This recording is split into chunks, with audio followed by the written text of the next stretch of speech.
arguably the most extraordinary event of the 20th century. It's one small step for man, Was man landing on the moon. one giant leap for mankind. But believe it or not, some people say it never happened. This whole thing was a fake. Decide for yourself as we explore the evidence, The Eagle has landed. analyze official photos, What a ride, what a ride. examine the films, The flag flaps on the moon where there's no atmosphere. and hear the testimony of one former astronaut who's not afraid to speak his mind. NASA could have covered it up. Could the United States government be responsible for the deception of the century? NASA could have pulled off the greatest hoax of all time. You be the judge. Is this conspiracy? Did we land on the moon?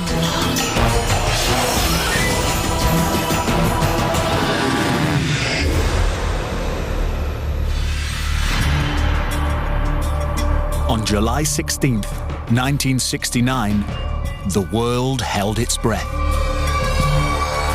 10, 9, ignition sequence start. 6, 2, 1, 0. All engine running. Liftoff. We have a liftoff.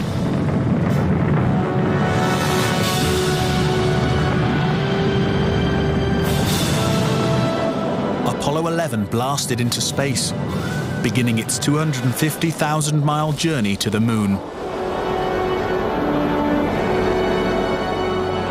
During their 8-day voyage, the Apollo 11 astronauts saw spectacular views of the Earth, floated in a weightless environment, and supposedly went where no man had gone before. Guys looking good, down a half. Lights on, picking up some dust. 4 forward, drift into the right a little. Contact light. Okay, engine stop. We copy you down, Eagle. Houston, Tranquility Base here. The Eagle has landed.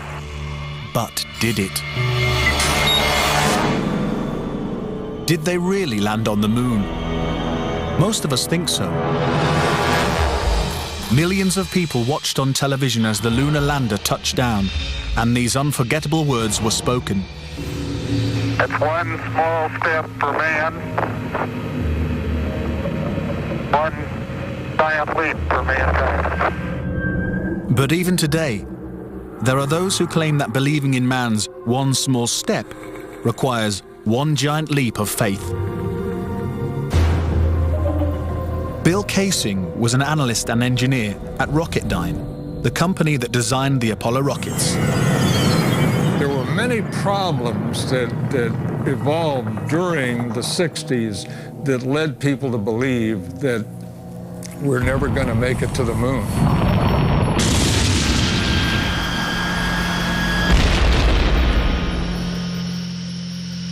When the world watched Apollo's lunar landings, Bill Casing was watching too. But what he saw on television, combined with his experiences at Rocketdyne, made him a skeptic. The whole thing then seemed phony to me. I think it was an intuitive feeling that what was being shown was not real. As he studied the footage more closely, he was shocked to find several inconsistencies. Casing observed that despite the clarity of deep space, the stars were missing from the black lunar sky. He saw the American flag waving, even though there is no air on the moon. And he discovered that there was no blast crater beneath the lunar lander, where its powerful rocket engine had fired. This evidence convinced Casing that we never sent a man to the moon. NASA dismissed these charges. There are always going to be people who believe some outlandish theories, and the notion that we somehow were able to fake the lunar missions is pretty outlandish. As outlandish as it might seem, it has been estimated that as many as 20% of Americans believe we never went to the moon. But how could anyone think that one of the greatest moments in human history is a hoax? Is it really possible that NASA deceived the world? According to a former astronaut, it's entirely possible. Regarding the Apollo mission, I can't say 100% for sure whether these men walked on the moon. Brian O'Leary was a NASA astronaut in the 1960s and served as a science advisor during the Apollo moon missions. It's possible that NASA could have covered it up just in order to cut corners and to be the first to allegedly go to the moon. Was getting to the moon first so important that the US government would consider faking it? To find the answer, we have to go back 40 years, to a time when America and the Soviets were locked in a struggle for world domination. People assumed that the nation that won the space race would win the Cold War. We defined that as being first to the moon. It was a time of more or less national hysteria. On October the 4th, 1957, the Soviets terrified America when they sent Sputnik, the world's first satellite, into orbit. The New York Times had to publish an article explaining to Americans that it did not carry nuclear bombs that could be dropped on the city from that altitude.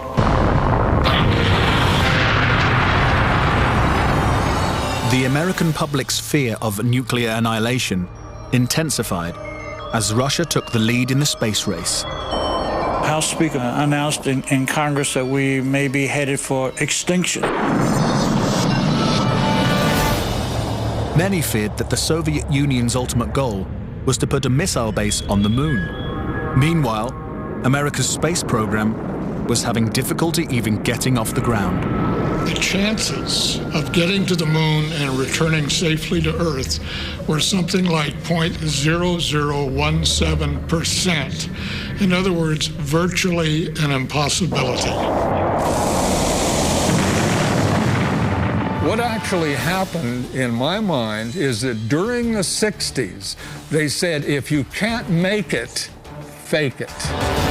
But if the Apollo missions were fake, how was this monumental hoax accomplished? According to Casing, the launch of Apollo's Saturn V rocket was real. It just never sent astronauts to the moon. The astronauts were launched with the Saturn V. Then, in order to account for their disappearance, they simply orbited the Earth for 8 days. And in the interim, they showed these fake pictures of the astronauts on the moon. But on the 8th day, the command capsule separated from the vehicle and descended to Earth, as of course was shown in films.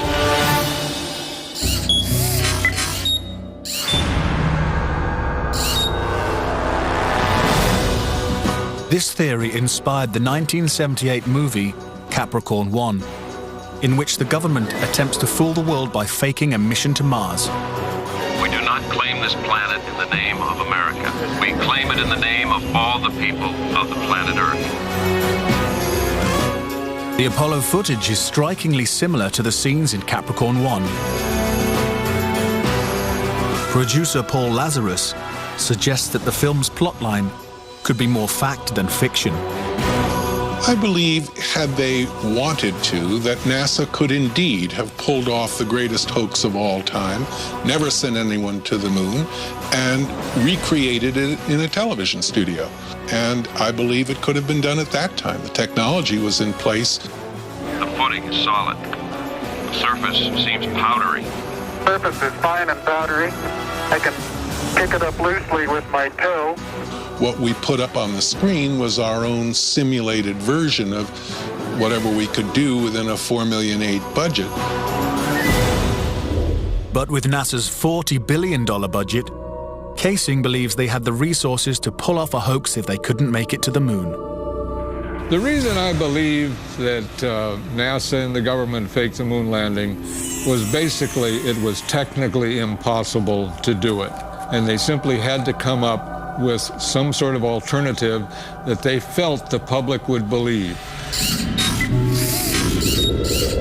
Casing theorizes that the lunar landings were actually filmed in Nevada's high desert, at the top secret military base known as Area 51.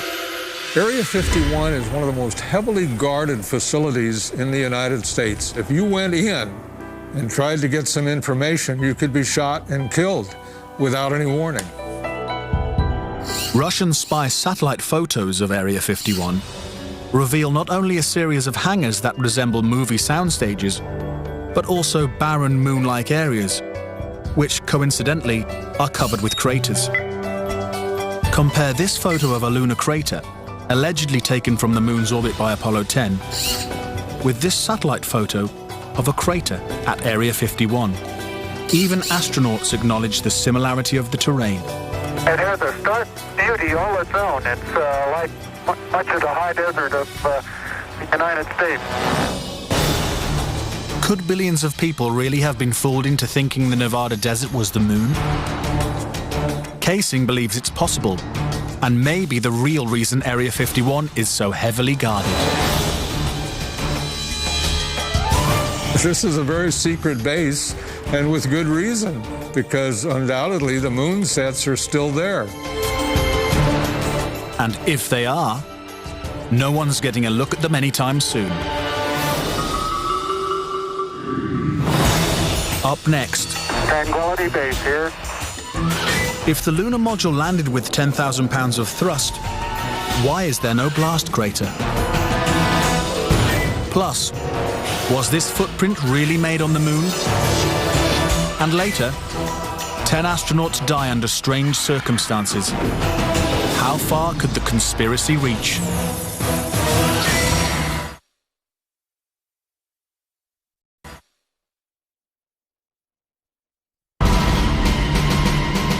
We've all been led to believe that on July the 20th, 1969, the Lunar Excursion Module, also known as the LEM, carried American astronauts to the surface of the moon. But could it have simply been a prop, lowered by wires onto a movie set? Bill Casing says that this may explain the absence of engine noise in the official NASA footage.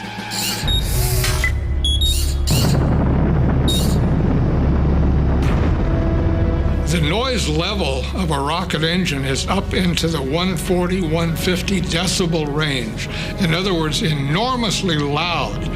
How would it be possible to hear astronauts' voices against the background of a running rocket engine? Picking up some dust. 30 feet, 2.5 down. Straight shadow. 4 forward, drift into the right a little. Contact light. Okay, engine stop. Is this evidence that the footage is actually fake? A sequence shot in a controlled environment here on Earth? Just months before this historic landing, a prototype LEM was flight tested at Ellington Air Force Base. While NASA cameras record the test flight, Neil Armstrong struggles to control the unwieldy craft. Then, at approximately 300 feet, the lander flies wildly out of control. At the last second, Armstrong ejects. And floats to safety. If the lander was so unstable and difficult to fly in the controlled environment of Earth, then how could the LEM land 6 times flawlessly in the alien environment of the moon? The LEM had a single engine mounted dead center, and then they had little push jets, thruster jets, a couple of them up on top. This was supposed to control their attitude as they came down. Well, I'll tell you a secret. The instant you moved your tail in that cabin an inch, you would change the load pattern, it would begin to tilt, and it would start that thing spinning.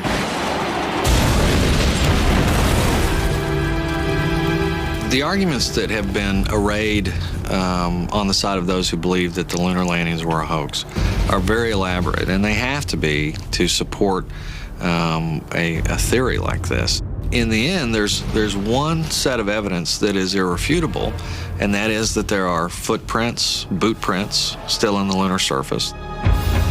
But conspiracy theorists say that the footprints themselves are suspicious. The surface appears to be very fine-grained as you get close to it. It's almost like a powder. To have a powerful rocket engine blast the surface of the moon blasting away all of the dust, and then find footprints surrounding the lunar lander, that to me would be an impossibility. Photo after photo reveals that the lunar surface surrounding the LEM is covered with footprints. But Casing says there's something even more difficult to explain. The fact that there's no blast crater under the LEM is one of the most conclusive pieces of evidence that I find supporting the hoax. In fact, no sign of a blast crater is visible for any of the 6 lunar landings.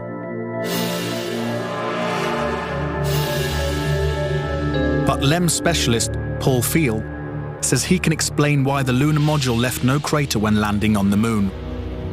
The amount of thrust that you need coming out of the bottom of the descent engine is about 1,500, 2,000 pounds of thrust. And all that does is just push dust away. There's no burning or anything like that. Yet NASA's own scientific illustrations clearly depict a blast crater. Then there's one other point. If they had truly landed on the moon, this dust would have then descended on the lunar lander, on the foot pads, and we find not a trace of dust on the foot pads. When I discovered that alone, I said, no way am I looking at a lunar lander that landed on the moon. Could it be that the LEM was just a prop on a giant lunar movie set? When Armstrong said, that's one small step for man and one giant leap for mankind, the footprint that he made could have easily been made in Area 51. Casing points out that the LEM's departure from the lunar surface is even more suspicious. In the footage of the ascent stage going up, what you don't see is an exhaust plume coming out of the rocket engine nozzle. What a ride, what a ride. But what do we see? We see the ascent stage suddenly pop up without any exhaust plume whatsoever, as though it were jerked up by a cable. Is this evidence of a conspiracy? Was the government capable of such a massive cover-up?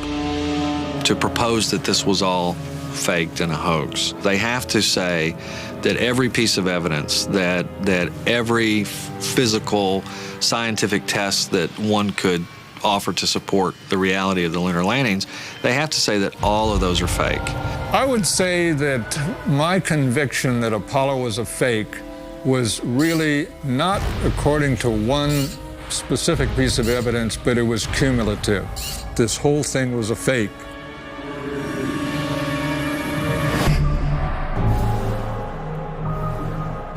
If the moon landings were actually filmed on a movie set, then where's the evidence? According to David Percy, an award-winning filmmaker and photographer, proof is in NASA's own lunar photos and video. Our research suggests that images of the Apollo landings are not a true and accurate record. In our view, the Apollo pictures were faked. Many of the images are replete with inconsistencies and anomalies. In fact, Percy claims that when examined, these images suggest that man never went to the moon at all.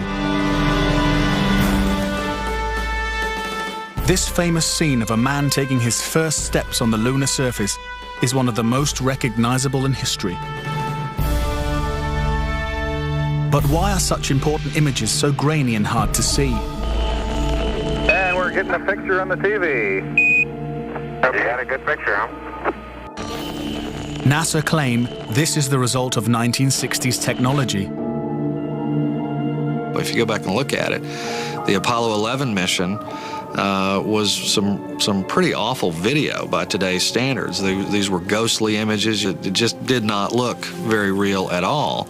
And that was a function of the transmitter at the time, the camera at the time that we had available to us to fly on Apollo 11. But investigative journalist Bart Sibrel believes that NASA intentionally made the images hard to see. NASA orchestrated the hoax in a very unique way through television. They had one picture which they completely controlled, black and white, grainy, that convinced everybody we were on the moon. We had no reason to doubt it. They had complete reins over the pictures, over the sound. I mean, sad to say, it was easier than people believe. But despite the lack of clarity, conspiracy theorists see evidence suggesting that these images were staged.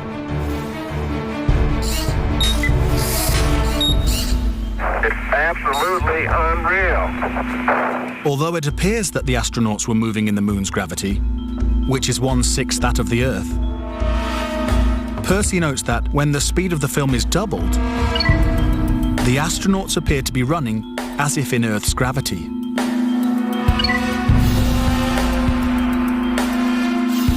Also, when the footage of the lunar rover is doubled in speed, it looks as if it's driving here on Earth.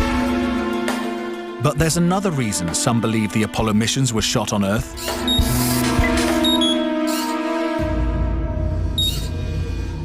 If there's no air or wind on the moon, why is this American flag waving? The fact that the flag flaps on the moon where there's no atmosphere means that there must have been a little blast of wind out in Area 51 where they shot this. Could these questionable images simply be the result of the astronauts struggling to plant the flag in the lunar surface? Or is there more going on than meets the eye? What about the still photography? Some say the designs of the bulky spacesuits would have made it extremely difficult for the astronauts to operate their chest-mounted cameras. The man who designed these cameras is Jorn Lundberg. Once on the moon, on the lunar surface, in the dress, in the life support system, you couldn't see the camera.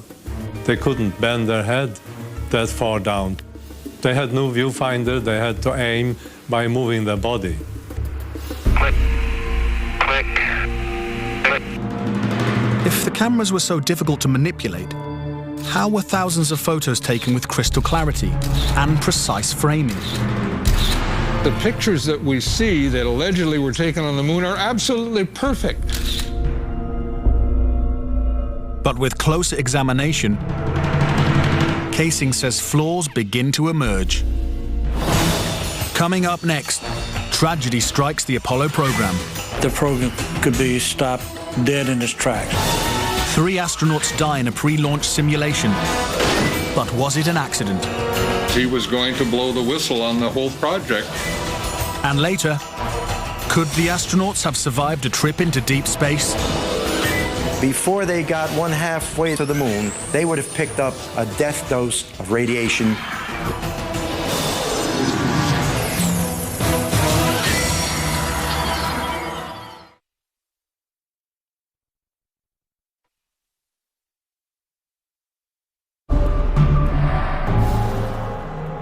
If the moon landings were actually filmed on a movie set, then where's the evidence?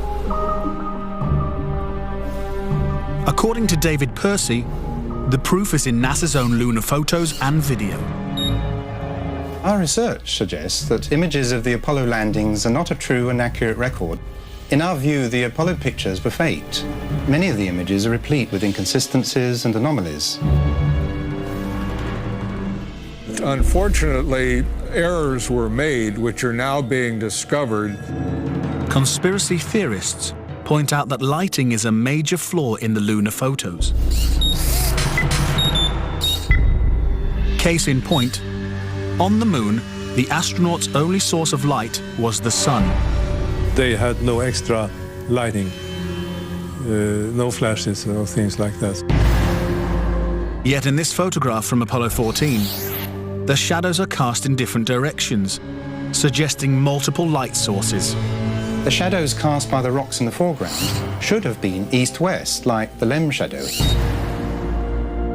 And in this photo from Apollo 17, again, the shadows are pointing in different directions.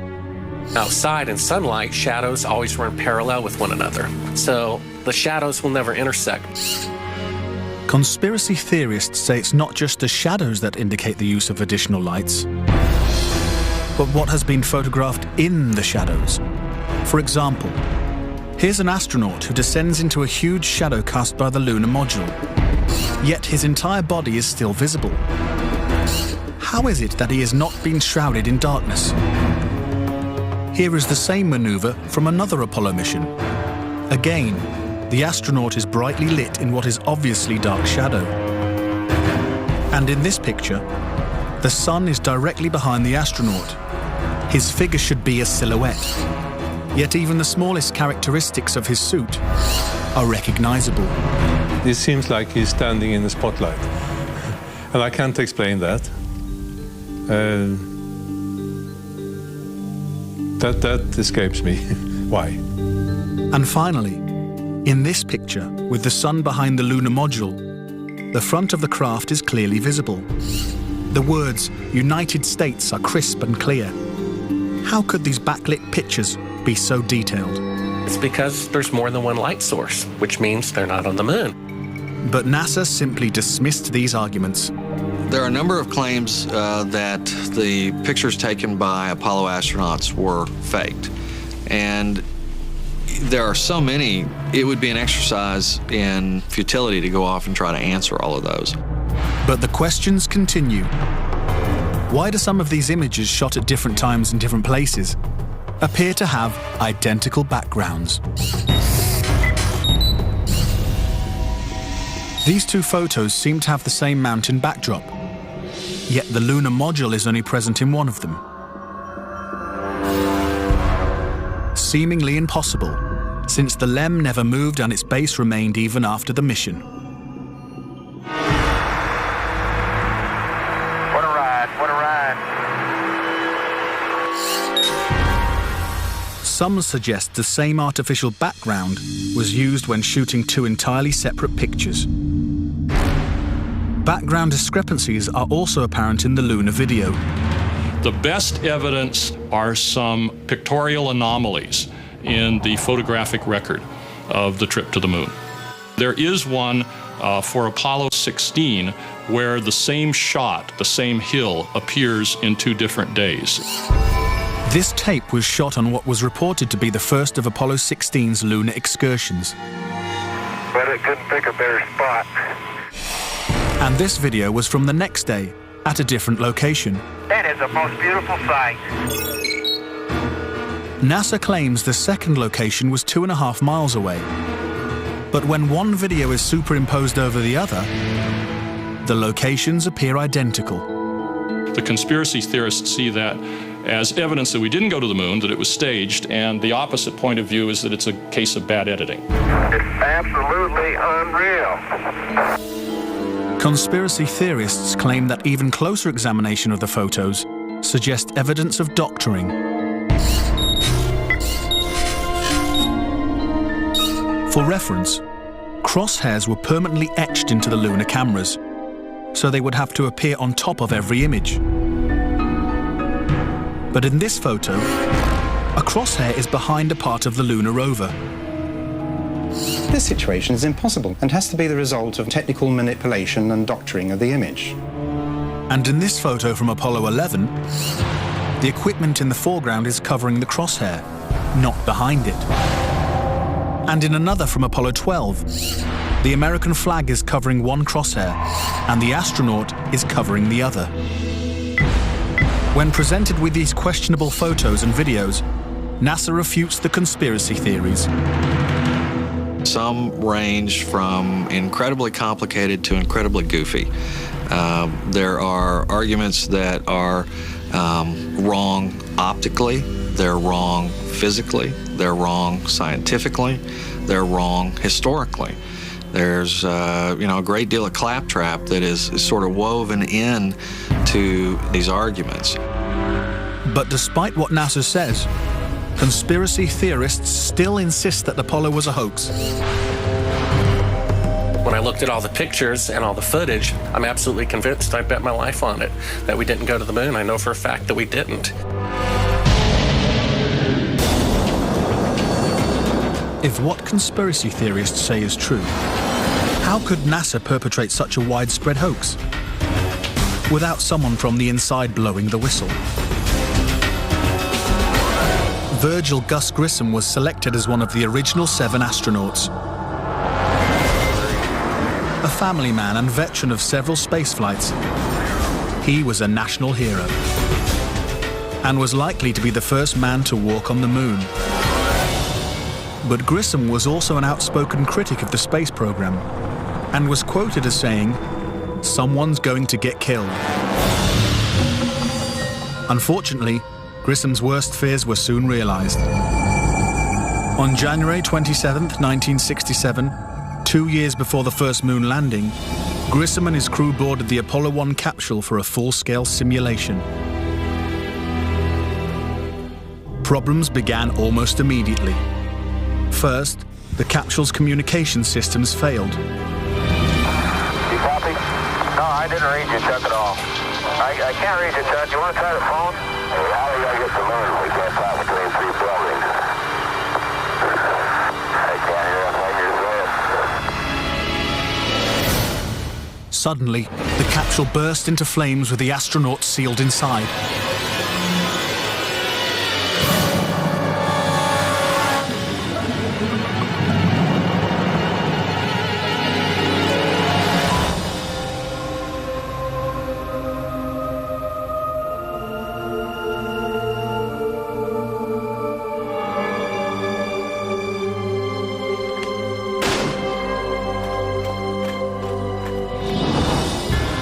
Tragically, Gus Grissom, Ed White, and Roger Chaffee lost their lives before ever leaving the launch pad.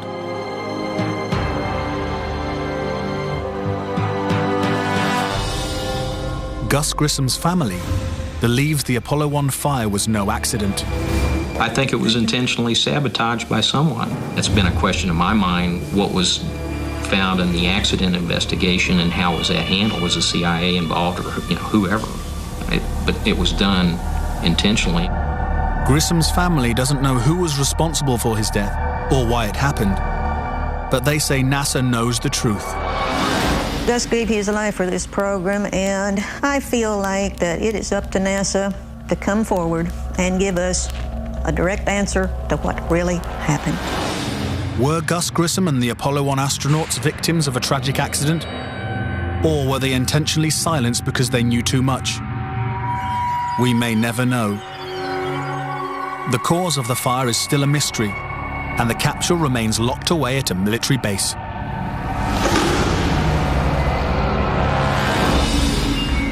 But Grissom wasn't the only Apollo critic to meet with a suspicious and untimely death. Thomas Ronald Barron was a safety inspector during Apollo 1's construction. After the fire, Barron testified before Congress that the Apollo program was in such disarray that the United States would never make it to the moon. He claimed his opinions made him a target.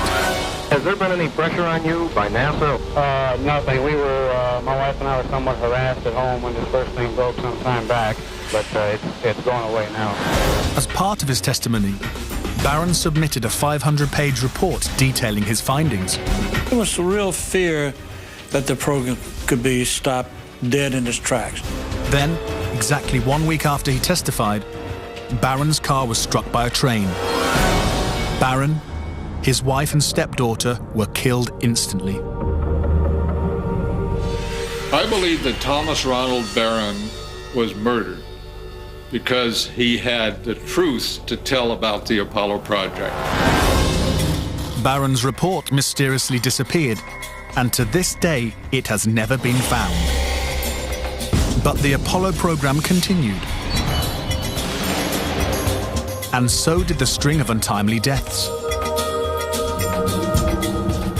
Between 1964 and 1967, a total of 10 astronauts lost their lives in freak accidents.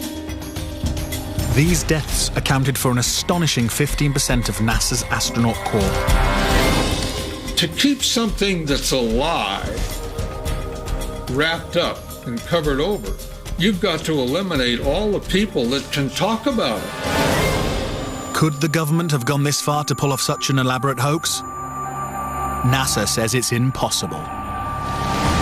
There were probably 250,000 people who were directly involved in the Apollo program, and another 500,000 people beyond that. 750,000 people can't keep a secret like that. That's just not going to happen. But Bart Sabrell insists that most NASA employees knew nothing of the deception. Very few people at NASA knew. The thing is so departmentalized. You got the person building the bolts in Houston, or doing this in Seattle, or doing this in Florida.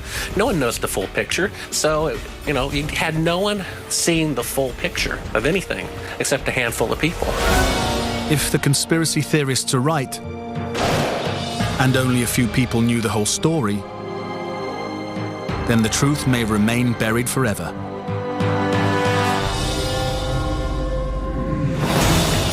When we return, could the astronauts have survived the deadly radiation of space? Getting them past the radiation belt would have been impossible. And a Russian cosmonaut breaks his silence.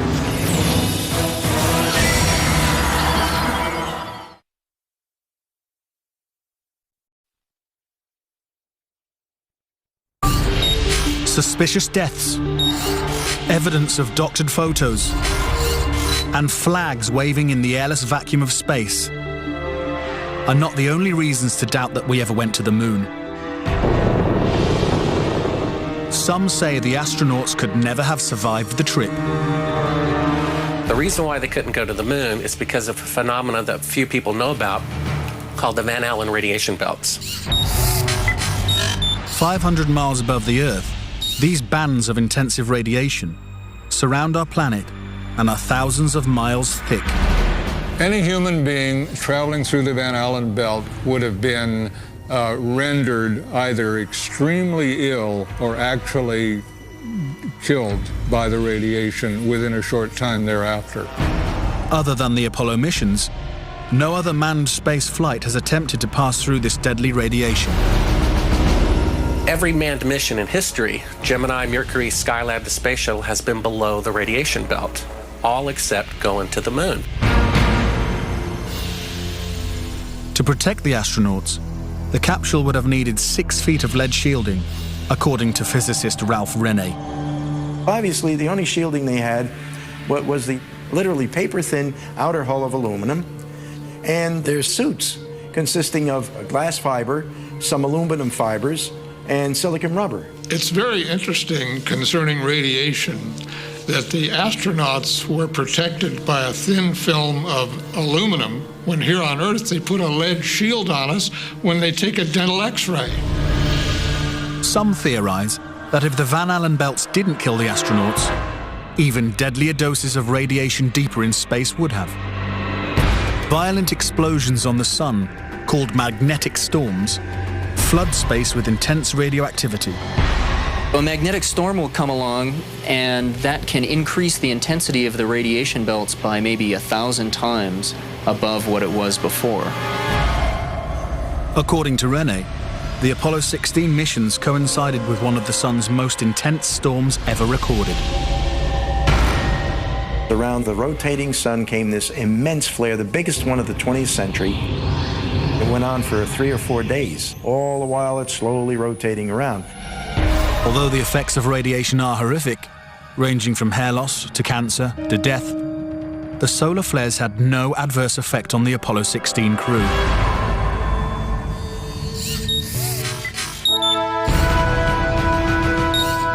NASA had another problem, and one is that the moon's surface is totally inhospitable to man. If you do it in the dark, and that includes any part of the shadow of the spacecraft itself, the temperatures go down to 250 degrees below zero. In the sun, the temperatures go up to 250 degrees above zero.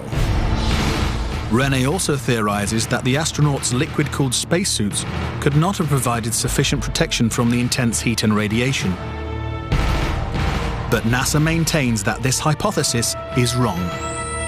The claim that the radiation on the lunar surface would have incapacitated or hurt the astronauts, and it's equal parts bad science and a bad understanding of how we went about designing the equipment. The spacesuits that they wore were incredibly tough and very resilient to lots of different things. If those suits do what NASA says they can do, then I want to see them suit up a guy or two, put him into 3 Mile Island, the pit there that's still hot, and have them clean up the mess. But they can't and they don't. The Fact remains that no Apollo astronaut has ever suffered a serious illness from a trip to the moon. Could this be because they never left the safety of Earth's atmosphere in the first place? This is the main reason why the Russians never really intended to send the men to the moon. Was it the fear of lethal radiation that caused the Russians to abandon their plans to go to the moon? According to one of their chief cosmonauts, it was certainly a factor. Of course, we were worried to go out into the unknown of space. Of course, we were fearful. We had no idea how human would be affected by the radiation. We suspected that possibly the radiation could even penetrate through the craft itself. Are the deadly perils of space proof that NASA faked the Apollo missions? To this day, the Russians have never sent a man to the moon. But now other space nations have it in their plans. Now that you have heard the various theories and explanations, do you believe it's possible for the US government to perpetrate such an incredible hoax?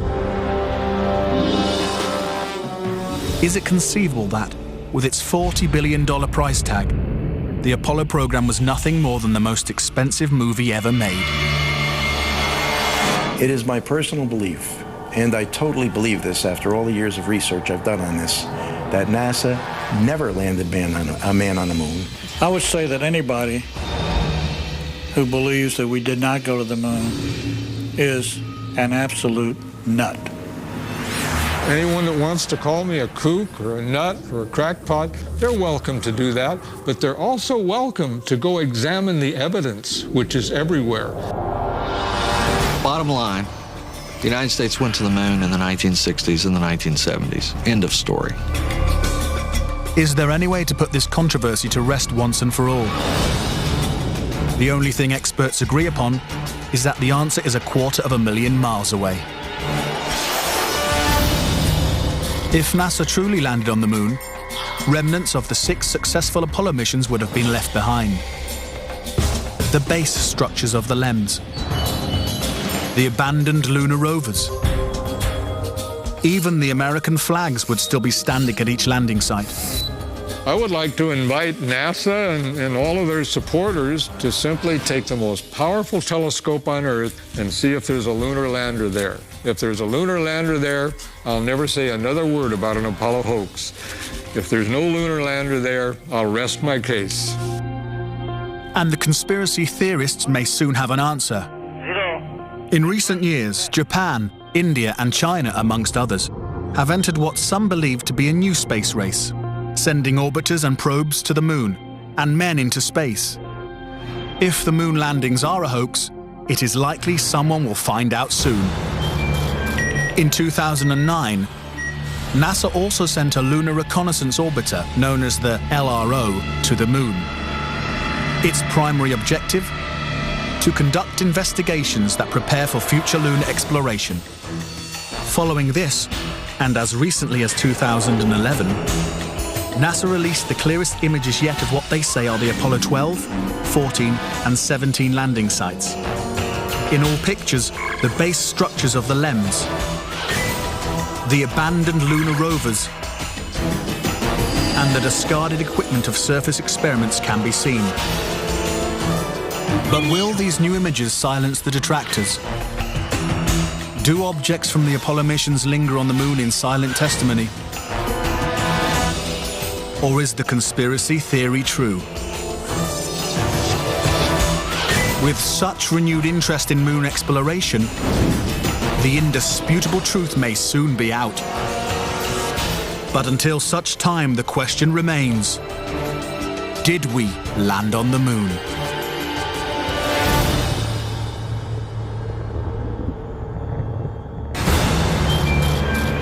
Well, the new series of Burn Notice continues over on 5 Star Next tonight, whilst next here on Channel 5, Chris Tarrant meets another wealth of colourful characters in new Extreme Railways.